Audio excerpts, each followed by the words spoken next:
자, 오늘 읽은 본문 말씀은 우리가 잘 아는 말씀입니다. 그런데 이 말씀은 그냥 나온 말씀이 아니고 예루살렘에서 여리고로 가다가 강도 만나서 거반 죽게 되었을 때 제사장도 그 모습을 보고 그냥 지나쳤고 레위인도 그냥 지나쳤는데 당시에 유대인에게 눈에 가시였고 사람 취급받지 못하던 사마리아인이 상처 입은 그 강도 만난 사람에게 다가가서 그를 치료해주고 약을 발라주고 그를 데리고 주막에 가서 주모에게 부탁하고 내가 급한 일이 있어 여행길을 가야 되는데 그 곳에 가는 동안 이 사람을 치료하는데 경비가 더 들면 내가 돌아와서 갚아줄 것입니다 라고 부탁하고 떠나는 장면이 나와요. 예수님이 그 이야기를 하시면서 누가 이 강도 만난 자의 이웃이 되겠느냐 물으십니다. 이 말씀이 있으므로 바로 이어서 오늘 본문 말씀이 나오는 거예요. 어떻게 시작합니까? 그들이 길 갈 때에 어디를 향해서 가는 것입니까? 예루살렘을 향해서 가시는 것입니다. 십자가를 눈앞에 두고 인류 구원을 위해서 하나님이 주신 비전 이루기 위해서 예수님이 제자들과 함께 길 가실 때에 예수님의 사랑을 입었고 하나님의 은혜를 입었던 베다니에 마르다와 마리아의 집을 방문하게 되는 것입니다. 이때 마르다가 문 밖에까지 나와서 예수님 오시는 것을 환영하면서 예수님을 집 안으로 모셔드리는 장면으로 오늘 말씀이 시작됩니다. 자, 이 말씀을 통해서 저에게 떠오르는 메시지가 있어요. 오늘 설교 제목은 선택입니다. 셀렉션입니다. 무엇을 선택할 것인가? 입니다. 누구를 선택할 것인가? 입니다. 자, 오늘 읽은 말씀 39절 40절 같이 한번 읽어봅니다. 그에게 마리아라 하는 동생이 있어 주의 발치에 앉아 그의 말씀을 듣더니 마르다는 준비하는 일이 많아 마음이 분주한지라 예수께 나아가 이르되 주여 내 동생이 나 혼자 일하게 두는 것을 생각하지 아니하시나이까? 그를 명하사 나를 도와주라 하소서. 마르다가 예수님이 자기 집에 오셨으니 음식을 준비하느라 분주했다는 거죠. 그런데 마리아는 자기가 음식을 준비하는 동안 자기를 도와주지 않고 예수님 발치에 앉아 예수님이 하시는 말씀만 듣고 있었는데 마리아가 말씀만 듣고 앉아 있는 것이 마음에 들지 않는 거예요.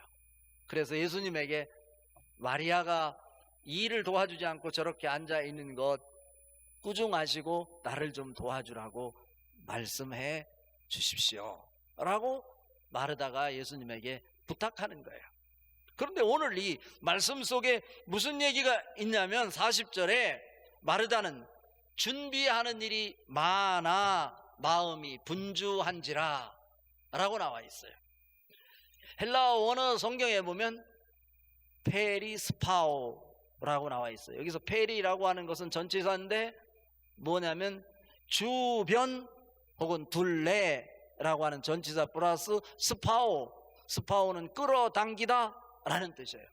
그러니까 오늘 이 성경의 문자적으로는 그냥 예수님이 오셔서 예수님에게 음식을 이렇게 대접하려고 준비하느라고 바빴다 이 정도로 읽혀지는데 원어 성경으로 보면 그 정도가 아니고 하는 일이 많아 뭐 했다는 거예요. 그 일에만 집중하지 못하고 페리가 뭐예요? 주변 그리고 또 둘레 이 것들을 어떻게 했다고요? 끌어당겼다는 거예요. 끌어당겼다. 그러다 보니까 마음이 들떠 있는 거예요. 하나에 집중하지 못하고 있는 거죠. 더 쉽게 설명하면 그는 예수님을 위해서 음식을 준비하는 일도 바빴지만 동시에 그는 무엇을 하고 싶은 생각도 있었냐면 마리아처럼 예수님이 하시는 말씀이 무슨 말씀인지도 같이 듣고 싶은 거예요. 주변 걸 끌어당기는 거예요. 주변 환경을 끌어당기고 있는 거예요. 그러다 보니 그 마음이 하나가 되지 않고 혼란스러워 있는 이 마르다의 심적 상태를 묘사하는 장면인 것입니다. 여러분은 어떠신가요?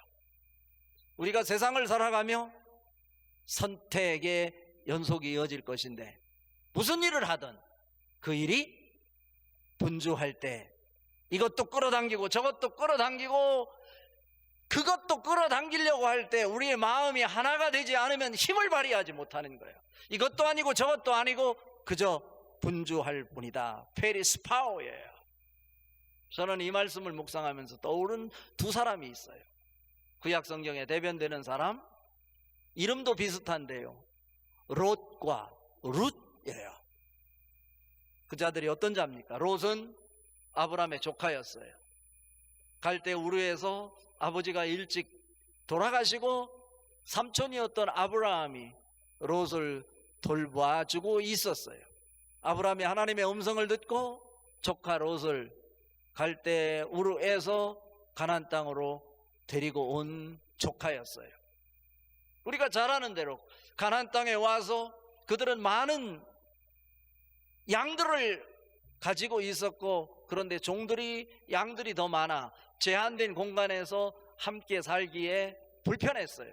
그래서 아브라함이 이제는 헤어져야 될 때가 되었다, 이제 서로 독립해야 되겠다 하고 조카 롯을 불러서 무슨 제안을 하냐면, 너 여기 주변을 둘러봐라. 너가 원하는 곳 선택하면 나는 다른 곳을 선택하겠다. 너가 좌하면 나는 우하고 너가 우하면 나는 좌하겠다.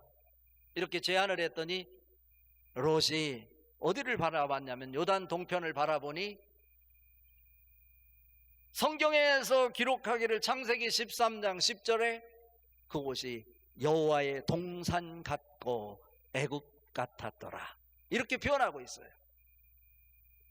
수많은 양을 치려면 기본적인 전제가 푸른 초장이 있어야 돼요. 그리고 물이 있어야 돼요. 그런데 그곳에 푸르른 초장뿐 아니라 강물이 흘러내리고 있는 거죠. 그러니 생각할 여지도 없이 롯은 난 이 요단 동편 이곳을 선택하겠습니다 라고 선택을 한 거예요. 그때 아브라함이 설마 자기에게 선택하라고 한다고 먼저 선택할까? 라고 생각했는데 물어보지도 않고 자기가 덥석 요단 동편을 선택한 거예요. 아브라함이 마음이 불편해서 고개를 떨구고 있었어요. 그때 하나님께서 아브라함에게 찾아오셔서 아브라함아 내 고개를 들라 하고 아브라함에게 지정해 준 땅이 헤브론이라는 곳이에요. 헤브론은 산악지대예요. 양치기에 불편한 곳이에요. 그런데 어떻게 됐습니까? 롯이 요단 동편을 택한 것까지는 좋아요. 분주하니라가 뭐라고 그랬어요? 페리스 파워, 주변을 끌어당기게 돼 있어요. 요단 동편에는 세상에서 가장 악랄한 제약이 들썩이는 동성애가 난무하는 육신적인 쾌락에 앞장서고 있는 소돔 고모라가 롯을 바라보고 있었어요. 롯이 사람인지라 호화찬란한 소돔과 고모라를 끌어당긴 거예요. 자기도 모르는 사이에 자기 마음을 소돔 고모라에 빼앗겨 버리고 자기도 모르는 사이에 세상에 물들어 그곳에서 쾌락으로 인생을 즐기고 있는 것이었습니다.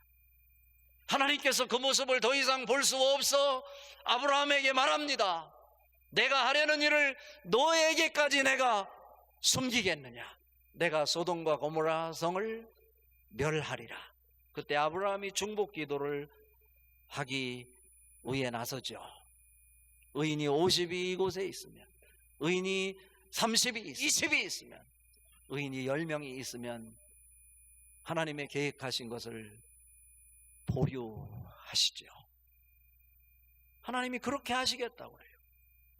그런데 소돔과 고모라 성에 의인 10명이 없는 거예요. 그곳을 불로 멸망시킬 때 하나님께서 아브라함을 기억하사 그 조카 롯과 그의 가족을 구원시키기로 하고 그곳에서 나오라고 명령을 하고 제한을 하고 그 대신 뒤에 어떤 일이 있어도 쳐다보지 말라. 그런데 어떻게 됐나요? 사위들은 아브라함의 제안을 받아들이지 않고 비웃었어요. 거기에서 불로, 유황불로 소돔과 고모라가 멸망할 때 흔적도 없이 재가 되어버렸어요. 조카 롯의 아내는 뒤를 되돌아다 보았다. 아직도 미련이 있어 뒤를 되돌아다 봤다. 소금기둥이 되었고, 두 딸과 함께 롯이 소알산으로 가게 됐는데 그곳에서 딸들의 계략에 의해서 롯이 술에 취하게 됐고 딸들과 근신상간이 이루어져서 무슨 조상이 만들어졌냐면 모압 조상과 암몬 조상이 만들어지게 됐다. 처음 롯이 선택한 것 눈에 보이는 거예요. 물질적으로 성공이에요.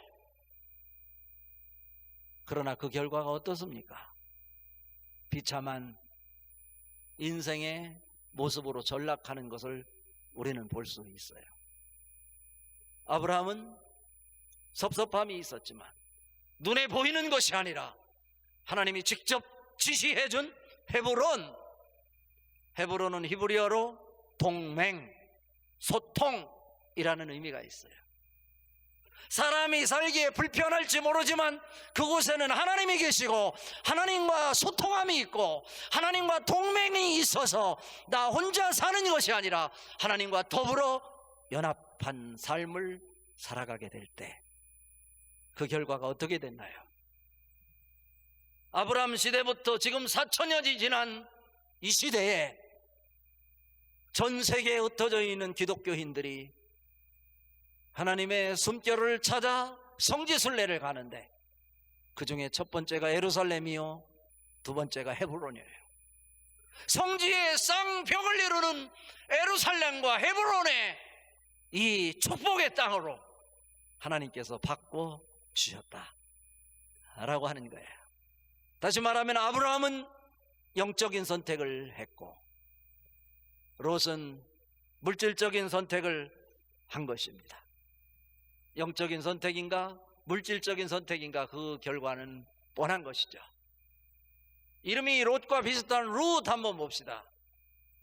이스라엘의 베들레헴에 기근이 들어서 더 이상 머물 수 없어서 기근을 피해서 이방 땅 모압으로 가족과 함께 이주를 합니다. 이 기근을 피하면 우리가 잘 살 수 있겠지, 행복을 잃지 않겠지 하고 자기 남편과 두 아들과 함께 베들레헴을 떠났어요. 그런데 모압 땅에 가서 이상하게 자기 남편 엘리멜렉이 죽었어요. 나오미는 자기의 희망이었던 자기 남편이 죽자 허탈감에 사로잡혀요. 두 아들 이방 여인과 결혼을 시키죠. 두 아들이 말론과 기럐인데 이방 여인 모압에서 오르바와 룻과 결혼을 시키는 거예요. 그런데 또 이상하게 두 아들이 그곳에서 죽었어요. 젊은 두 며느리만 과부가 되어서 나이가 든 시어머니를 쳐다보고 있는 거죠. 시어머니가 생각해도 이들이 정말 안 됐어. 그래서 그들을 불러 모아놓고 너희들 나이도 아직 젊은데 너희 친정으로 돌아가라. 그리고 인생을 다시 시작해라. 다시 말하면 다시 시집 가서 행복한 삶을 다시 만들어 보면 어떻겠니? 그러자 그 말이 떨어지자마자 첫째 며느리였던 오르바는 자기 친정집으로 갔어요. 그런데 룻은 이렇게 말하는 거예요. 내가 비록 나이는 젊지만 나는 어머니가 계신 곳에 나도 있고 어머니가 섬기는 하나님 나도 섬길 것이고 어머니가 죽어 장사되는 곳에 나도 죽어 그곳에 묻히겠습니다. 내가 죽는 일이 없는 한 죽을 때까지 어머니 곁에 머물겠습니다. 세상적으로 보면 바보 같은 선택이에요. 나이 먹은 시어머니, 그에게 무슨 희망이 있겠어요? 자기는 젊어요. 그러나 룻이 어머니를 따라가기로 선택한 것은 세상적인 눈으로 볼 때는 희망이 없고 가능성이 없어 보였지만 어머니를 따르기로 선택한 것, 그것이 바로 신앙의 길이었고 영적인 선택이었고 하나님을 따르는 길이었다 라고 하는 것입니다. 이 부분에 대해서 그 시어머니가 룻을 향해서 이렇게 고백합니다. 룻기 3장 10절 같이 또 한번 읽어봅니다. 그가 이르되 내 딸아 여호와께서 내게 복 주시기를 원하노라. 내가 가난하건 부하건 젊은 자를 따르지 아니하였으니 내가 베푼 인애가 처음보다 나중이 더하도다. 처음 만났을 때도 사랑스럽고 그 며느리가 너무 예뻤는데 부하거나 가난하거나 상관하지 않고 젊은 자를 택하지 않고 나를 택하는 것 보니 너의 사랑이 처음보다 나중이 더하다 라는 고백이에요. 다시 말하면 룻은 절망의 상황 속에서 이제 다 잃어버린 채 남편도 죽었고 시아버지도 죽었고 당시의 여성으로서 살아간다는 것은 쉽지 않은 일이었는데 나이 든 시어머니 하나 바라보고 그 길을 선택하는 것, 바보처럼 보일지 모르지만 그것은 바로 신앙의 길이고 영적인 선택이었다 라고 하는 거예요. 어떻게 됐나요? 마태복음 1장 5절에 보면 예수님의 족보가 소개가 되고 있어요. 여호수아 2장에 보면 구약 성경에 여호수아가 가나안 땅을 점령하기 위해서 정탐군을 보내는데 그때 정탐군을 숨겨준 자가 기생 라합이었어요. 스파이로 자기 나라를 정탐하러 온 사람, 아무리 술집에서 웃음을 팔고 몸을 파는 여자라고 하더라도 그를 고발해서 그를 처단했어야 될 거예요. 그런데 하나님께서 역사하시는 모습, 소문을 들어보니 하나님은 정말 살아계신 하나님이었어요. 그래서 정탐군이 자기 집에 숨어 들어왔는데 그를 찾아온 관가의 사람들에게 그를 산밭에 숨겨두고 그는 벌써 이곳을 떠나갔습니다. 빨리 성 문으로 가보십시오 라고 하면서 그를 찾는 자를 따돌렸던 것 성경에서 우리는 확인할 수 있습니다. 그런데 아세요? 그때 정탐군으로 왔던 사람이 누구냐면 살몬이라는 사람이에요. 그 살몬이 누구와 결혼하냐면 기생이었던 라합과 결혼해서 누구를 낳냐면 보아스를 낳아요. 그리고 이 룻이 시어머니 하나 보고 따라갔는데 베들레헴에서 그 당대의 그 지역의 대표적인 유지였던 보아스를 만나게 되고, 보아스는 룻을 통해서 오벳을 낳고, 오벳은 이새를 낳고, 이새는 다윗 왕을 낳으니라. 이게 마태복음 1장 5절이에요.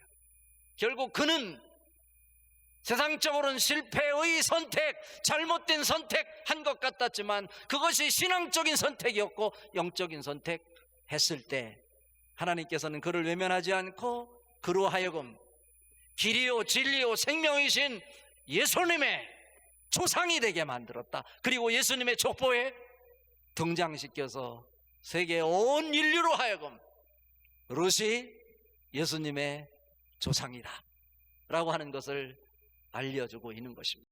여러분이 인생의 갈림길에서 항상 눈에 보이는 물질적인 것을 선택하지 마시기를 바랍니다. 항상 영적인 것, 신앙의 길을 선택할 수 있기를 바랍니다. 오늘 본문에서 또 그 해답을 찾아보려고 그래요. 일을 선택할 것인가, 말씀을 선택할 것인가 입니다. 오늘 읽은 말씀 41절 42절 같이 한번 읽어봅니다. 주께서 대답하여 이르시되 마르다야 마르다야 내가 많은 일로 염려하고 근심하나 몇 가지만 하든지 혹은 한 가지만이라도 족하니라. 마리아는 이 좋은 편을 택하였으니 빼앗기지 아니하리라 하시니라. 지금 마르다는 마리아가 자기를 돕지 않는다고 예수님에게 고자질을 하고 있는데 예수님께서 고자질하는 마르다에게 이렇게 얘기하는 거예요. 그냥 마르다야 하는 게 아니고 마르다야 마르다야 두 번씩 묻는 거예요. 그러면서 하시는 말씀이 뭐냐면 내가 많은 일로 염려하고 근심하나, 오히려 마르다의 입장의 상황이 어떤지를 지적하고 있는 거예요. 여기서 너희가 많은 일로 염려하고, 헬라어 원어 성경에 보니까 염려한다를 메림나스라고 표현해요. 원형 동사로는 메림나오라고 그러는데, 메림나스라고 하는 뜻은 뭐냐면 마음이 둘로 쪼개지다, 나뉘어지다, 이런 뜻이에요. 마음은 하나로 묶어질 때 능력이 나타나고 힘을 발휘할 수 있어. 그런데 여러 가지 일을 생각해 분주하다 보니까 마음이 하나로 묶여지지 않고 갈라져 뽀개졌다는 거예요. 그러니 힘을 발휘하지 못한다. 여기서 염려하고 근심하나, 여기서 근심한다 라고 하는 것도 뭐라고 얘기하냐면 도리 바조마이 라고 하는 동사를 쓰는데, 이것은 뭐냐면 어수선하다, 어지럽다 라고 하는 동사에서 현재 수동태 직설법으로 사용되는데, 음식물 준비하기 위해서 이것저것을 끌어당기느라고 분주하여 그의 심적 상태가 흥분의 상태로 아무것도 하지 못하는 구름에 나는 모습으로 허공에 떠 있는 상태다라고 하는 것을 지적하는 거예요. 그냥 마음이 들떠서 아무것도 하지 못한 채 그냥 마음만 급한 거예요. 우리도 그럴 때 있잖아요, 일하다 보면. 그런데 여기서 중요한 사실을 저는 하나 발견했어요. 그게 뭐냐면 42절에 그러면서 마르다에게 주문하는 거예요. 몇 가지만 하든지 혹은 한 가지만이라도 족하니라. 그런데 우리 성경에는 몇 가지만 하든지 혹은 한 가지만이라도 족하니라 그랬는데, 원어 성경에는 그렇게 기록되어 있지 않다는 거예요. 원어 성경에는 헤노스라고 나와 있는데, 그리고 여러분 성경에도 보면 여기에서 몇 가지만 하든지에 각주가 달려 있어요. 각주를 보면 뭐라고 나와 있냐면, 최근의 본문 GNT 사판에는 한 가지만으로도 족하니라로 기록되어 있다. 여기서 헤노스라고 하는 이 원어 성경에도 보면 몇 가지만이라도가 아니고 그건 생략하고 그냥 한 가지만이라도 족하다. 이 얘기는 무엇을 얘기하냐면, 너가 이 일 저 일 주변 것들을 끌어당기느라고 내가 마음이 혼란스럽고 하나로 집중하고 있지 못한데, 우리는 무엇을 해야 되냐면 한 가지 일만이라도 너의 마음이 하나가 되어 확실한 방향을 가지고 그 일을 감당하는 자가 되어야 된다. 일하는 것을 무시하자는 것 아니에요. 그런데 지금 예수님이 어디로 가는 길이라고 말씀드렸습니까? 예루살렘으로 가는 길이에요. 그는 강론을 통해서, 비유를 통해서 제자의 도가 무엇인지 가르치고 있는 대목이에요. 적어도 예수님의 제자가 되기 위해서는 분주하게 이것저것 참견하며 사는 것도 중요하지만 그것보다 말씀을 듣는 것이 우선시 되어야 된다 라고 하는 것을 보여주는 말씀입니다. 말씀을 듣는 것은 다른 것이 아니라 예배입니다. 예배 성공이 인생 성공입니다. 여러분은 어떻습니까? 우리가 살아가는 인생의 갈림길에 내가 말씀을 선택할 건가, 일을 선택할 건가, 여전히 우리는 핑계를 대고 있어요. 우리가 택할 것은 말씀 듣는 일이 우선시 되어야 합니다. 말씀의 결론입니다. 누구를 선택할 것인가? 결론이에요. 에베소서 5장 16절에 보면, 15절부터 보면 이런 말씀이 있죠. 그런즉 너희가 어떻게 행할지를 자세히 주의하여 지혜 없는 자 같이 하지 말고 오직 지혜 있는 자 같이 하여 세월을 아끼라. 때가 악하니라. 세월을 아끼라 무슨 말이에요?